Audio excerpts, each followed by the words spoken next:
Live from WTVO Rockford and your home team, Eyewitness News at 10 starts now. A major Illinois union comes out against the governor's mandatory vaccination order for some state employees. The congressional support the group is now receiving. Across the nation, communities take time to honor those wounded while serving our country. Purple Heart Day, organizers in Illinois say it's important to recognize the sacrifice some have made. And volleyball players get down and dirty in Roscoe for a good cause. The matches mean a local nonprofit can continue its work to make our environment a cleaner place. Good evening and welcome. I'm David Greenberg. Alexis Carpello has the night off. Across the nation, new cases of COVID-19 are now increasing at rates we saw during the winter surge. Over the past 7 days, the country averaged more than 107,000 new daily cases. That's up from the average of about 11,000 cases a day in June. The U.S. first passed the 100,000 mark in November before peaking at about 250,000 cases a day in January. The latest surge is due in large part to the Delta variant. It's spreading quickly through the unvaccinated populations. In some parts of the country, hospitals are at capacity. In the last week, more than 16,000 people have been infected in Illinois. That's more than double in the last 2 weeks. When there were fewer than 8,000 new cases, more people are in the hospital as well. According to the Illinois Department of Public Health, hospitalizations are up 33% from a week ago. In that same time, the number of COVID patients on ventilators has nearly doubled. A majority of the state is seeing substantial or high transmission rates of the virus. The largest public union in the state is pushing back against Governor J.B. Pritzker's vaccine mandate for some state workers. In a memo to its members, AFSCME Council 31 said, quote, "Our union opposes a rigid universal vaccination mandate." Earlier this week, Pritzker announced all state employees working in close quarters with vulnerable people, like at veterans' homes, psychiatric hospitals, and prisons, would have to get the vaccine or risk losing their job. The union memo said, quote, "Vaccination should not be seen as punitive measures, but rather as protective ones." At an event in Springfield, Illinois, Congressman Rodney Davis sided with the unions. I'm not for mandating anything. As a matter of fact, I've encouraged people to go get the vaccines. Please get off social media.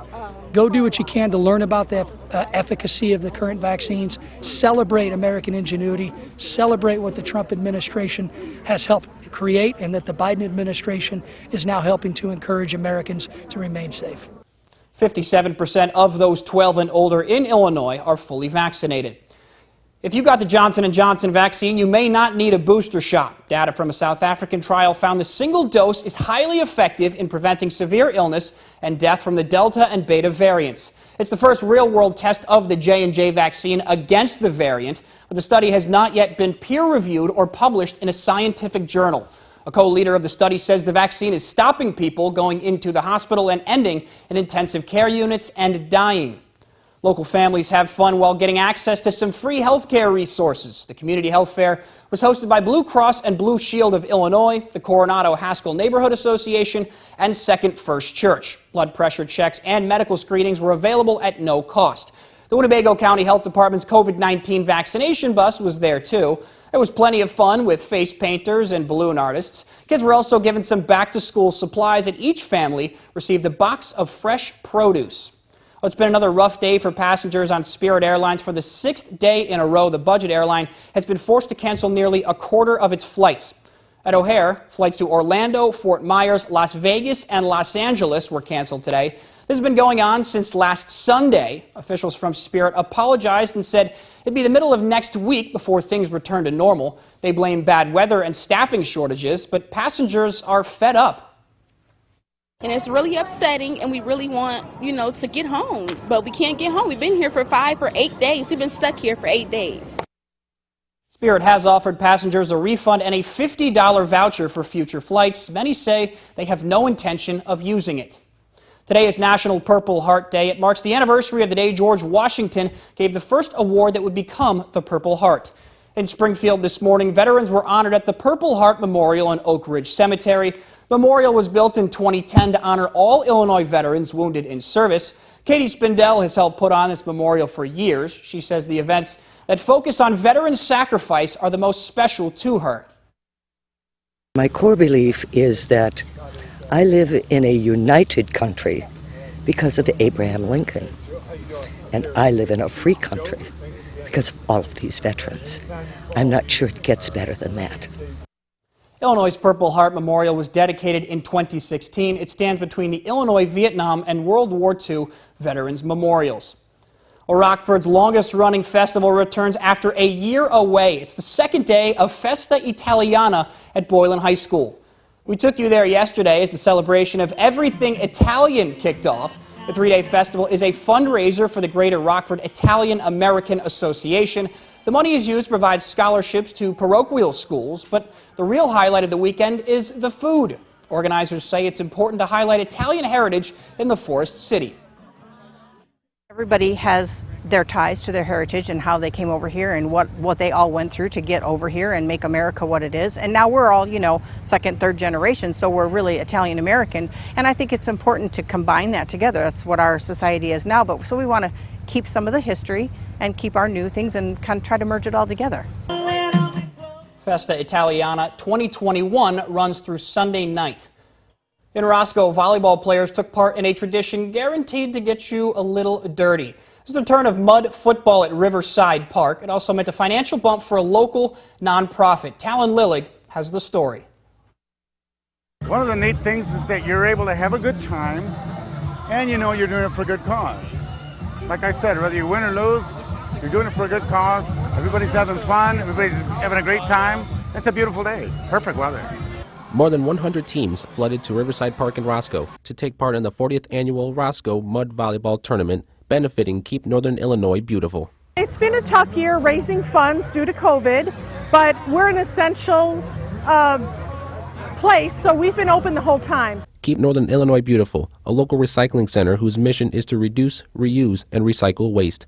Gene Ginner with Keep Northern Illinois Beautiful says Saturday's event serves more than one purpose. Even though we're a nonprofit, we are still a business, and we have issues like, maybe the roof needs repair or the parking lot needs fixing. So these kind of things keep our doors open so that we can help the community with education about recycling and just keeping our community nice. Alex Romero has been taken to the mud for 36 years. After a year away, Alex says people are happy to have the event back. I think everybody's glad to be back, glad to be participating. A lot of first-timers, but a lot of veterans, too. So everybody's enjoying themselves. In Roscoe, for your home team, I'm Talon Lillig. The U.S. Senate is working through the weekend to pass a massive $1.2 trillion infrastructure package. Lawmakers on both sides say they're eager to get the bill across the finish line. Our Washington correspondent has more on the key vote held today as she keeps you connected to the nation's capital. The $1 trillion bipartisan infrastructure bill has dodged another pothole on Capitol Hill. The motion is agreed to. In yet another rare Saturday session, senators voted to advance the bill. West Virginia Democrat Joe Manchin helped write the legislation. A compromise that will address our infrastructure needs without going overboard. We are one step closer to completing this product. Texas Senator John Cornyn was one of 18 Republicans who joined Democrats to push the bill forward. But Republicans aren't done trying to put their stamp on the bill. To fund infrastructure projects in communities across our country without increasing the deficit. This week, the Congressional Budget Office predicted the bill would add $256 billion to the deficit over the next 10 years. The full Senate deserves its full chance to shape this important legislation. The Senate has already considered 22 amendments with more to come, and Republicans will have another chance to block the bill before a final vote. We can get this done the easy way or the hard way. Senate Majority Leader Chuck Schumer says while Democrats are willing to make a few more changes to the bill, it's time to get on with it. The Senate will stay in session until we finish our work. It's up to my Republican colleagues how long it takes. A final vote on the bill is likely within the next few days. In Washington, Raquel Martin. But don't be surprised if mail deliveries become even slower later this year. The United States Postal Service has announced plans to slow down some mail deliveries beginning in October. Delivery service will change from the standard 1 to 3 days to 1 to 5 days. No, all mail will be affected. According to the USPS, more than 60% of first-class mail deliveries will remain unchanged. The U.S. Postal Service has been seeing major losses over the last decade. $9.2 billion was lost in 2020 alone. Officials say this change could cut $160 billion from the losses expected over the next decade. Now, your first warm weather forecast with meteorologist Joey Marino. It was a hot and humid afternoon across the area as we take a live look now over downtown Rockford. Jefferson Street Bridge there, pretty quiet conditions now that we're heading into the overnight hours. Temperatures today topping out at 89 degrees at the Rockford Airport. You can see we've dropped down into the upper 70s in all spots. 75 in DeKalb, 77 in Rochelle, 77 also out in Galena, 78 and 79 in our southern Wisconsin areas, but still feeling pretty muggy out there. Temperatures in the upper 70s, dew points in the upper 60s and low 70s. Get used to this type of heat and humidity. It's going to be here for a little bit as we get into the new work week. Now, overall, we did have a couple of thunderstorms off towards our north. They did prompt tornado warnings and also severe thunderstorm warnings as they tracked across southern Wisconsin. But as you can see here, those thunderstorms now moving over Lake Michigan, and we got a couple of light showers now moving just south of this boundary. This was the reason why there was a strong tornado in southwest Wisconsin, but as that storm continued to ride the boundary, lost a little bit of its step as what it was before because the rotation weakened. Not seeing much with it now as it makes its way towards Grand Rapids, Michigan. But we're staying pretty quiet. Just got a few light showers out there. We're going to continue to keep a chance for a few isolated thunderstorms overnight tonight. Otherwise, though, we're going to stay with mostly cloudy skies and have another warm start to our day tomorrow. We'll start off Sunday with partly cloudy skies, then see clouds increase as we get into the afternoon and evening. That will likely lead to another round of thunderstorms. You can see around 4 or 5 o'clock, another round and cluster of showers and thunderstorms making its way in from the southwest, and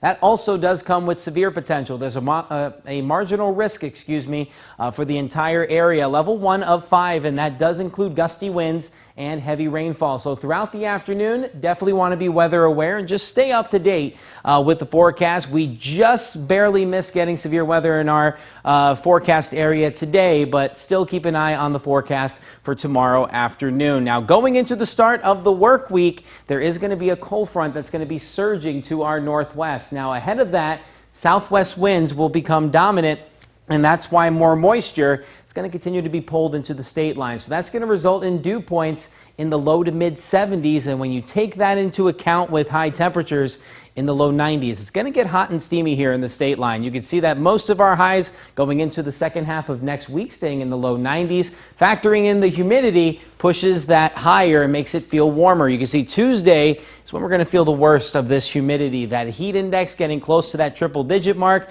and it won't be until late Thursday into Friday that we see some relief with the cold front moving in from the northwest. So 70 degrees tonight, mainly cloudy, keeping a chance for a few isolated thunderstorms, especially going into tomorrow morning. We'll have temperatures tomorrow, in the low 90s, partly cloudy to start, increasing clouds, and then we'll have a chance for a few thunderstorms during the afternoon. As I mentioned, still we got that chance for severe weather tomorrow, and then looks like we have another opportunity on Tuesday. Tuesday's threat mainly off to the west and to the north, but just got to keep an eye on that if you have any late summer plans. But we're going to see 93 on Tuesday, low 90s for Wednesday and Thursday. Going to get a little cooler, though, thanks to a cold front Thursday into Friday. We'll drop down to the low 80s for Friday, then back in the upper 80s for Saturday. David? Now, the Napleton Sports Desk with David Greenberg. The Crosstown Classic, there's nothing quite like baseball in the Windy City, and whenever the Cubs and Sox get together, it's always a must-see event. Yesterday's game was a wild one. See if today had that same type of magic.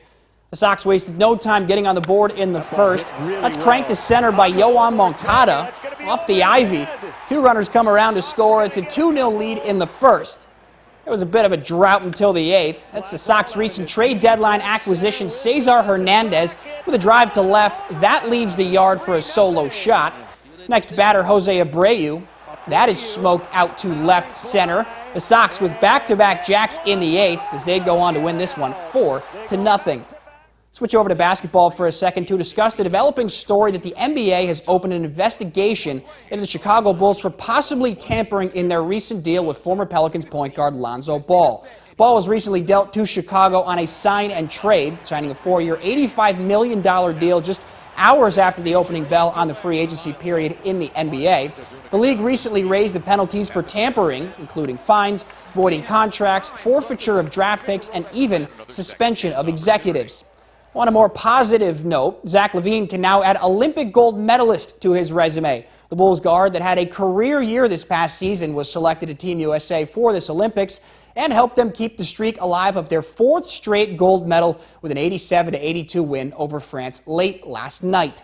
With all the headlines from Bears camp centered around the quarterback competition between Andy Dalton, Justin Fields, and Nick Foles, it's actually one player that's catching their passes who is turning some heads. We all know Allen Robinson is one of the top receivers in the league, but his sidekick, Darnell Mooney, has really been impressive so far in camp. After being taken in the 5th round of the 2020 draft, Mooney had 61 catches for 631 yards and 4 touchdowns last season, and head coach Matt Nagy says he's continuing to do all the right things. The other guy, Mooney, right now is on fire with his route running. Mooney and A-Rob have been here, right? Mooney's 2nd year, A-Rob's 4th year. They're understanding now the details of route running. Sometimes wide receivers can run such great routes that it tricks the quarterback, and they're not tricking the quarterback. Just be at the right place at the right time. This year I'm more comfortable of just taking my time, being more at pace, and being able to just win the route, and then the quarterback hit me. Well, speaking of young receivers, the Packers have big plans for their 3rd-round draft pick out of Clemson, Amari Rodgers. Rodgers played on the biggest stages college football has to offer, and through the opening weeks of training camp, he's really been impressing his head coach, Matt LaFleur. You know, Amari he's been around the game for a long time. I think, you can tell he's a coach's kid. He's got a great feel and sense of what's going on. He really works at it. He studies really hard. I'm excited about where he could go. And exciting for football season. That's sports. We'll be right back. Well, Joey's back with one last look at our forecast. And Joe, I see the temperatures going up, also the humidity. I don't know about you. I'm going to be spending a lot of time in the AC this upcoming week. Yeah, I know. I always say that my parents bring good weather, and they did for a little bit there, but now that we're seeing that hot stretch move in, it's just in time because they're heading home now. So we blame your parents. Yeah, we'll say that. Let's take a look out on our interactive radar, sponsored by Rockford Auto Glass and more. You can see the thunderstorms to our north and northeast, moving away from the area. Still got a few light showers as we head into the overnight hours. 90 degrees for Sunday. Keep your eyes on the sky as we have another chance for thunderstorms during the afternoon. Tuesday, also the potential for severe weather, but just got to get through this stretch of 90-degree weather. Then we'll see cooler temperatures as we head into next weekend. I don't know about you, David. 83 sounds good to me. Yeah, a little bit of a cool off. Mm-hmm. All right. Thanks, Joe. And thank you so much for making us a part of your home team. Have a great night.